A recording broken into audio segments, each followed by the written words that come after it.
आपको मजबूती के साथ संघर्ष में कूदना है और इस सरकार को उखाड़ के फेंकना है 2024 में। आज क्या है? आज लोकतंत्र कहीं बचा है क्या? हम लोग 1974 का आंदोलन किए। 1974 के आंदोलन में हम लोग जेल गए। लोकनायक जयप्रकाश नारायण जी के नेतृत्व में जो आंदोलन चला, उस आंदोलन के भागीदार रहे हम लोग। जो परिस्थिति उस समय थी इमरजेंसी के दौरान, उससे बदतर स्थिति में आज ये देश है। उस समय तो घोषित इमरजेंसी थी, आज तो अघोषित इमरजेंसी है। कहा नहीं जा रहा है, कहा नहीं जा रहा है कि देश में आपातकाल लागू है, कहा नहीं जा रहा है कि किसी को बोलने की आजादी नहीं है, कहा नहीं जा रहा है कि किसी को वाणी की स्वतंत्रता नहीं है, लेकिन नहीं है। इसलिए लोकतंत्र खतरे में। जब लोकतंत्र में बोलने की स्वतंत्रता समाप्त हो जाए तो लोकतंत्र के लिए सबसे खतरनाक स्थिति वही होती है। आज नहीं है आजादी तो लोकतंत्र बहुत खतरनाक स्थिति में। और ये अगर सत्ता में रहे तो सारे जो इतिहास है इस देश की आजादी से लेके आज तक का सारा इतिहास ये बदलेंगे और अपने नाम से इस देश के आदरणीय प्रधानमंत्री जी सारा इतिहास करेंगे, ताकि आने वाली पीढ़ी जाने कि इस देश को अगर किसी ने देखा तो नरेंद्र मोदी जी ने। और जैसा कि बताया माननीय आदरणीय मंगनी लाल मंडल जी ने कि डॉक्टर बिमल कारक जी युवा काल में जो राजनीतिक समाजवादी विचारधारा के साथ काम करने के बाद लंबे समय तक चिकित्सा के क्षेत्र में इन्होंने काम किया और जब चिकित्सा के क्षेत्र से अवकाश ग्रहण किए तो फिर उसी समाजवादी धारा के साथ ये जुड़े हैं। ये विस्तार से आपको मंगनी लाल जी ने बताया। हम लोग जब युवा वर्ग में, युवा संगठन में काम करते थे और हम लोग के युवा लोकदल के और युवा जनता दल के अध्यक्ष आदरणीय मंगनी लाल मंडल जी थे, तो उस समय हम सब लोग उनके नेतृत्व में काम करते थे और युवा संगठन को मजबूत करने का काम करते थे। तो बिमल कारक जी से हम लोगों का उसी समय से संगठन के साथ जुड़ा हुआ संबंध है और हम समझते हैं कि जब उस समय युवा काल में जो इनकी संगठनात्मक क्षमता थी, जो ये मेहनत करते थे, जितनी ईमानदारी और निष्ठा से समाजवादी विचारधारा को आगे बढ़ाते थे, हम समझते हैं कि आज आपका उम्र अवकाश ग्रहण करने का हो गया, उसके बाद भी आप बिमल कारक जी आए हैं, तो उसी क्षमता के साथ समाजवादी विचारधारा को आगे बढ़ाइएगा, यह हम आप पर भरोसा करते हैं। देखिए, मंगनी लाल जी ने बताया, बहुत ठीक बात कहा, सूत्र की बात उन्होंने कही। उन्होंने कहा कि हमारी पार्टी का मूल सिद्धांत है सामाजिक न्याय, सामाजिक सद्भाव, सांप्रदायिक सद्भाव, धर्मनिरपेक्षता। ये हमारी पार्टी का मूल सिद्धांत है। और आज के दौर में और आज की स्थिति में ये सभी खतरे में, हर चीज खतरे में है। और इसलिए डॉक्टर बिमल कारक जी आपके और आपके साथियों की जिम्मेवारी और बढ़ गई है कि आपको मजबूती के साथ संघर्ष में कूदना है और इस सरकार को उखाड़ के फेंकना है 2024 में। आज क्या है?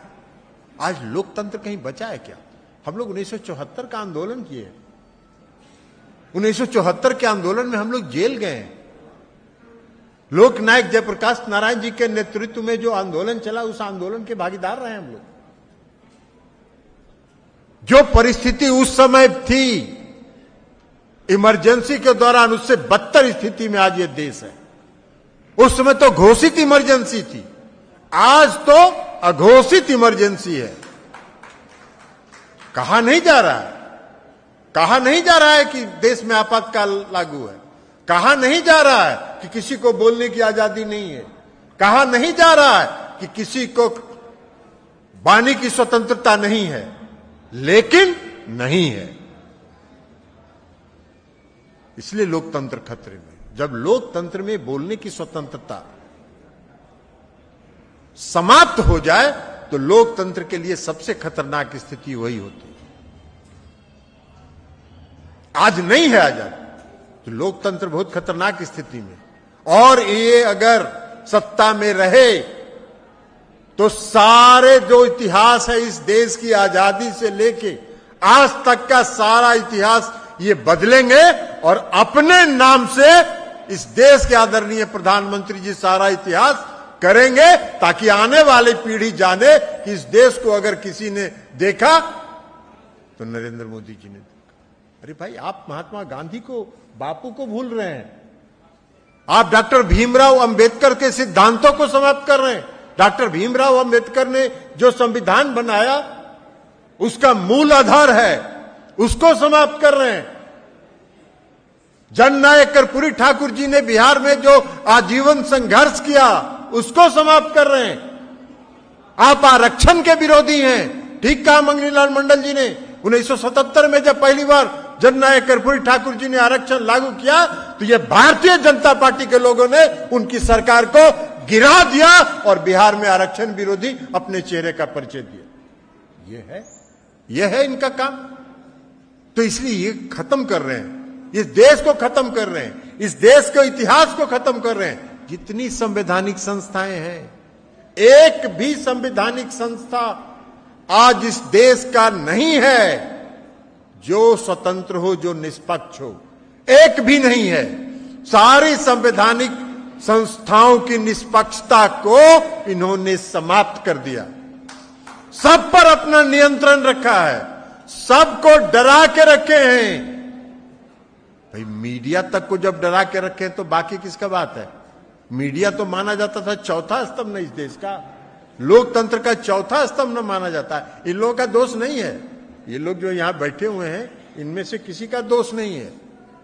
ये लोग विचार से भी और मन से भी हमारी बात से सहमत होंगे, लेकिन इनके जो मीडिया हाउस है उस मीडिया हाउस के व्यवस्था पर उनका नियंत्रण है। इनके दिल की बात वहां तक नहीं पहुंचेगी और आप तक नहीं पहुंचेगी। कभी देखे हैं किसी मीडिया के चैनल पर,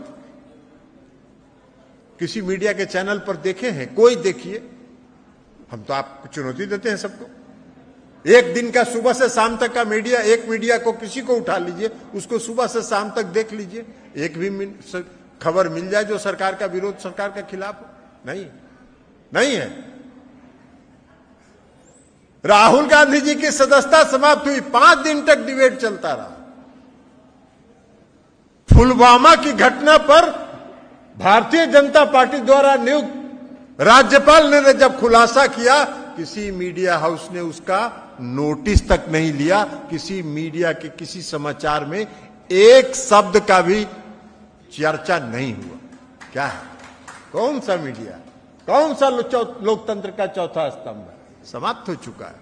हम इनका नहीं दोष है। अब बुरा नहीं मानिएगा आप सभी साथी, हम आपको नहीं मान रहे हैं, इसलिए कि आपकी ईमानदारी और निष्ठा आज भी है, समाज के प्रति है। आप भी देख रहे हैं कि सच्चाई क्या है, लेकिन आप भी लाचार हैं। करिएगा क्या? तो ये है, आज है ये बात। तो सारा खत्म हो गया। आजकल काम क्या हो रहा है? काम एक ही हो रहा है कि देश में कैसे धार्मिक उन्माद फैलाया जाए, यही काम होता है। एक आध दो चैनल है, हम नाम नहीं लेंगे इस चैनल का, उसका सामने हम देखते हैं कभी कभी कुछ एगो डिबेट चलाता है उसी धार्मिक उन्माद पर। तो कभी कभी न्यूज, या वो न्यूज तो हम देखते ही नहीं हैं। हम तो वो ये न्यूज वाले कुछ साथी जो यहाँ न्यूज वाले हैं, ये अपना न्यूज भेज देते हैं हमको व्हाट्सएप पर, तो वो भले देख लेते हैं, बाकी हम न्यूज नहीं देखते हैं। तो एक आध चैनल है जिसका सामने हम खोजते हैं। अब उसका जो एंकर होता है वो चिल्ला चिल्ला के बोलता है, इस देश में हुआ कि नहीं हुआ, इस देश में धर्म का काम हुआ कि नहीं हुआ, इस देश में भगवान का नाम है कि नहीं है। यही काम करता है, यही काम। ये बच गया है मीडिया का काम, ये है अब मीडिया का काम। इस तरह से इस देश में मीडिया चल रही। तो कहां बचा? कौन सा लोकतंत्र बचा? लोकतंत्र का चौथा स्तंभ भी खत्म है, लोकतंत्र का चौथा स्तंभ भी खत्म है। लेकिन एक बात जान लीजिए, धार्मिक उन्माद फैलाने से लोगों को यह भ्रम जरूर हो जाता है कि हम धर्म की भावना भड़का रहे हैं, उससे वोट मिल जाएगा। उससे वोट नहीं मिलता है। अगर वही वोट मिलना होता तो कर्नाटक में तो हाई पिच पर प्रधानमंत्री धर्म को ही का उन्माद फैला रहे थे। कहां वोट मिल गया, कहां वोट मिल गया? उससे वोट नहीं मिलता है। लेकिन इनको लगता है कि धार्मिक भावना हम फैलाएंगे, धार्मिक उन्माद फैलाएंगे, धर्म के नाम पर समाज को बांटेंगे तो हमको वोट मिलेगा। अरे सरकार बनती है काम करने के लिए, काम करने के लिए काम कीजिए और अपने काम के बल पर वोट मांगिए। आप इस 14 में इस देश के प्रधानमंत्री बने, आज 9 साल हो गया, 10वां साल में आप जा रहे हैं। आपको यह साहस नहीं है कि आप इस देश को बताएं कि आपने कौन सा काम इस देश के हित में किया? आपने कौन सा काम किया जिससे महंगाई खत्म हो? आपने कौन सा काम किया जिससे बेरोजगारी खत्म हो? आपने कौन सा काम किया जिससे इस देश की अर्थव्यवस्था नियंत्रित हो? नहीं बोल सकते हैं आप, नहीं बोल सकते हैं आप, इसलिए कि वो काम आपने किया ही नहीं। वो काम आप कर भी नहीं सकते हैं, इसलिए कि आपकी क्षमता ही नहीं है वो काम करने की। मुझको याद है, ये गुजरात के मुख्यमंत्री थे आदरणीय प्रधानमंत्री जी, और डॉलर का भाव, $1 का भाव, जब यूपीए की सरकार थी, मैं भी लोकसभा में था, और स्वर्गीय आदरणीय सुषमा स्वराज जी उसमें विरोधी दल की नेता थी। जब $1 का कीमत 56 रुपए हुआ था, 56 रुपए हुआ था, तो लोकसभा में डिबेट हुआ था और श्रीमती सुषमा स्वराज जी ने, स्वर्गीय सुषमा स्वराज जी ने 45 मिनट तक भाषण दिया था देश की अर्थव्यवस्था पर और सरकार की गलत नीतियों पर। आदरणीय प्रधानमंत्री जी गुजरात के मुख्यमंत्री हैं, खोज लीजिएगा गूगल में, हम मीडिया के साथियों को भी कहेंगे, खोज लीजिएगा गूगल में, प्रधानमंत्री नरेंद्र मोदी जी कह रहे हैं, भाई भूटान का नहीं गिर रहा है, पाकिस्तान का नहीं गिर रहा है, चीन का नहीं गिर रहा है, जापान का नहीं गिर रहा है, हिंदुस्तान का कैसे 56 रुपए हो गया, हिंदुस्तान का रुपया कैसे गिर रहा है, ये सब भाषण उन्होंने दिया। आज 82-83 रुपया हो गया तो एगो चू शब्द नहीं बोल रहे, एक चू शब्द नहीं बोल रहे हैं। ये है इस देश की सरकार, ये है इस देश की सरकार। तो महंगाई पर नहीं बोलेंगे, बेरोजगारी पर नहीं बोलेंगे, रोजगार देने का वादा किया, एगो रोजगार नहीं है, सारा रोजगार बंद हो गया, निजीकरण की ओर जा रहे हैं। निजीकरण के लिए भी किसको दे रहे हैं ये तो आप ही जानिए, आपकी आत्मा जाने किसको दे रहे हैं। तो निजीकरण की तरफ जा, तो उस पर कुछ नहीं बोलेंगे, देश की समस्याओं पर नहीं बोलेंगे, अपने काम पर नहीं बोलेंगे। धर्म के नाम पर समाज में उन्माद पैदा किया जाए, धर्म के नाम पर समाज को बांटा जाए, धार्मिक भावना भड़काया जाए और उससे वोट लिया जाए, यह उनकी नीयत है और इस नीयत पर वो काम करते हैं। लेकिन जनता सब देखते रहती है, जनता सब देखती है और समय पर जवाब दे देती है। कर्नाटक में भी दे दिया उसने, आने वाले चुनाव में मध्य प्रदेश में भी मिलेगा उनको जवाब, चिंता मत कीजिए, आप लोग भी रहिएगा, हम भी हैं, ये मीडिया के लोग भी हैं। मध्य प्रदेश का चुनाव जब होगा तो पता चल जाएगा कहां है जनता, कहां है इनके साथ। तो इसलिए ये नहीं है, काम नहीं कर सकते। तो अब जरूरत है इस बात की कि इसको मुक्त, भाजपा मुक्त देश को बनाने के लिए नीतीश कुमार जी ने संकल्प लिया। 9 अगस्त 2022 को उन्होंने महागठबंधन में शामिल होने का फैसला किया और तब से विपक्षी एकता की तरफ लगे हुए हैं। और 23 जून को बिहार में, पटना में सारे विपक्षी दल के लोग आ रहे हैं, 18 पार्टी के लोग आ रहे हैं, इस देश के 18 पार्टी के लोग पटना 23 तारीख को आ रहे हैं। और 2 पार्टी जिन्होंने पहले सहमति, जिनसे बात नहीं हुई थी, डॉक्टर फारूक अब्दुल्ला जो जम्मू एंड कश्मीर के हैं, नेशनल कॉन्फ्रेंस पार्टी के, और पीपुल्स डेमोक्रेटिक पार्टी की जो जम्मू कश्मीर की महबूबा मुफ्ती सईद हैं, इन दोनों ने भी सहमति दिया है, वह भी आएंगे 23 तारीख को विपक्षी पार्टियों की बैठक में शामिल होने के लिए। तो 18 पार्टी 23 तारीख को पटना में बैठकर आगे की रणनीति पर 2024 की रणनीति पर विचार करेगा। तो माननीय मुख्यमंत्री जी विपक्ष को एक करने में लगे हुए हैं और हम समझते हैं कि हम सबों का भावना, हम सबों का नैतिक समर्थन उनको है, इसलिए पूर्ण सफलता उनको मिले।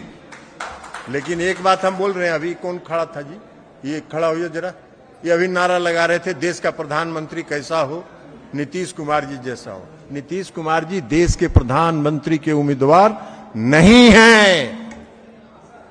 नीतीश कुमार जी प्रधानमंत्री के उम्मीदवार नहीं हैं। नीतीश कुमार जी भाजपा मुक्त देश के निर्माण के लिए आगे बढ़े हैं और विपक्षी एकता को एक करने में लगे हैं। आप लोग इस तरह का नारा लगाते हैं, इससे विपक्षी एकता को में रुकावट पैदा होता है। ऐसा कभी मत करिएगा। हम पार्टी के कार्यकर्ताओं से आग्रह करेंगे, पूरे प्रदेश के कार्यकर्ताओं से आग्रह करेंगे कि जब चुनाव हो जाएगा, यह देश भाजपा मुक्त हो जाएगा, जिस तरह पटना में सभी पार्टी बैठकर आगे की रणनीति तय करेंगे, उसी तरह चुनाव के बाद सभी पार्टी बैठकर तय करेंगे कि इस देश का मुखिया कौन होगा और जो भी होगा इस देश में लोकतंत्र को स्थापित करेगा, पुनः उसको स्थापित करेगा। यही संकल्प है हम सबों के नेता का और इसी आग्रह और विश्वास के साथ पुनः आज जनता दल यू की सदस्यता दी है। इसके लिए मैं सबसे पहले राष्ट्रीय अध्यक्ष जी को धन्यवाद देता हूं, बधाई देता हूं। डॉक्टर विमल कुमार कारक विद्यार्थी जीवन से ही सामाजिक न्याय के क्षेत्र में एक एक्टिविस्ट के नाते सक्रिय रहे हैं और मैं राष्ट्रीय अध्यक्ष जी को एक वाकया, एक घटना के बारे में समझ दिलाना चाहूंगा कि जब जननायक कर्पूरी ठाकुर ने अपने मुख्यमंत्रित्व काल में 1977-78 में बिहार में आरक्षण की घोषणा की थी, तो भारतीय जनता पार्टी आरएसएस और अखिल भारतीय विद्यार्थी परिषद के नेतृत्व में आरक्षण विरोधियों ने बड़ा उत्पात मचाया था और युवा जनता के चूंकि हम अध्यक्ष थे, ललन जी भी नेता थे उस समय के, युवा जनता के वरिष्ठ नेता डॉक्टर विमल कुमार कारक नालंदा मेडिकल कॉलेज के विद्यार्थी थे।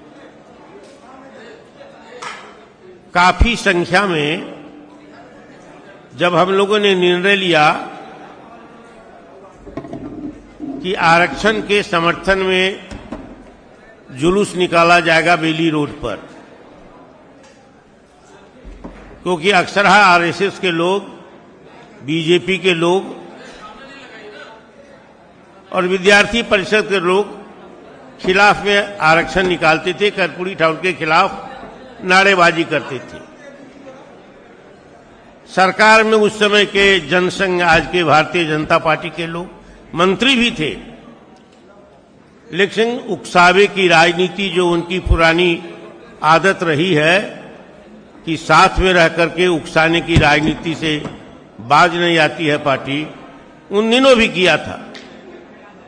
तो जब जुलूस हम लोगों ने निकाला, काफी संख्या में पीएमसीएच और नालंदा मेडिकल कॉलेज से विद्यार्थी डॉक्टर विमल कुमार कारक के नेतृत्व में आए थे। हम लोग पर हमला कर दिया आरएसएस के लोगों ने, विद्यार्थी परिषद के लोगों ने, और पुलिस ने हम ही लोगों को पीटना शुरू किया। डॉक्टर कारक के कुछ लोग पीट गए, लेकिन डॉक्टर कारक को हम लोगों तो हाई कोर्ट के नजदीक आकर के छुप गए थे, खड़े थे। जो सड़क बनाने के लिए जो ईंट की दीवार लगी हुई थी, एक मजदूर को पकड़ के ले आए जिनके कपार में चोट लगी थी, खून बह रहा था, अब्दुल कयूम को। डॉक्टर बिमल कारक ने कहा कि आपके जिला का है, यहां मजदूरी करते हैं और उनको चोट लगी है, लेकिन पुलिस ने नहीं मारा है, इनको चोट लगी है विद्यार्थी परिषद आरएसएस के जो लड़के थे उनके रोड़े से। फिर हम ले गए पार्टी ऑफिस में, अब्दुल कयूम ने उसी दिन कहा कि हम सामाजिक न्याय के लिए जननायक कर्पूरी ठाकुर के नेतृत्व में जीवन भर करेंगे। अभी हमारा जिला अध्यक्ष थे, जानते होंगे सब, स्टेट कमेटी में रहे, जिला अध्यक्ष रहे। तो डॉक्टर कारक कहने का मतलब है कि डॉक्टर कारक युवा जनता में सक्रिय थे, तो माननीय राष्ट्रीय अध्यक्ष श्री ललन जी उन दिनों से उनको जानते हैं, बहुत सक्रिय रहे विद्यार्थी जीवन में भी। और जब डॉक्टरी में, जब सरकारी सेवा में गए तो बड़े बड़े पदों पर रहे। पीएमसीएच में अधीक्षक का जो एक गंभीर दायित्व होता है, बड़ी भारी जिम्मेवारी होती है, उस पद को भी उन्होंने संभाला है और अपने दायित्व का निर्वहन बहुत ही चतुराई से और हिम्मत से उन्होंने निभाई है। डॉक्टर कारक को माननीय मुख्यमंत्री श्री नीतीश कुमार, जो इस दल के सर्वमान्य नेता हैं, उनके नेतृत्व में जनता दल यू की सदस्यता ग्रहण करने के लिए उनको बधाई देते हैं पुनः। और हम आशा करते हैं कि उनके नेतृत्व में जितने लोगों ने आज, जिनका नाम की घोषणा पढ़ करके उमेश कुशवाहा जी जो हमारे प्रदेश अध्यक्ष है उन्होंने आपको बताया है, सुनाया है, उन तमाम लोगों को जनता दल यू के परिवार में शामिल होने के लिए सदस्यता ग्रहण करके बधाई देते हैं। सामाजिक न्याय हमारा एक सिद्धांत है, धर्मनिरपेक्षता का सिद्धांत हमारा संकल्प है, हमारी निष्ठा है, हमारी पार्टी की बुनियाद यही है। हम जननायक कर्पूरी ठाकुर को मानने वाले लोग हैं। 22 महीने में कर्पूरी ठाकुर की सरकार को उखाड़ फेंका था विधायक दल के द्वारा, इसीलिए कि उन्होंने आरक्षण लागू किया था बिहार में पहली बार। और माननीय मुख्यमंत्री श्री नीतीश कुमार जी के साथ रह करके सट के मारो हट के मारो, ये भारतीय जनता पार्टी की पुरानी नीति रही है जनसंघ से लेकर के अब तक।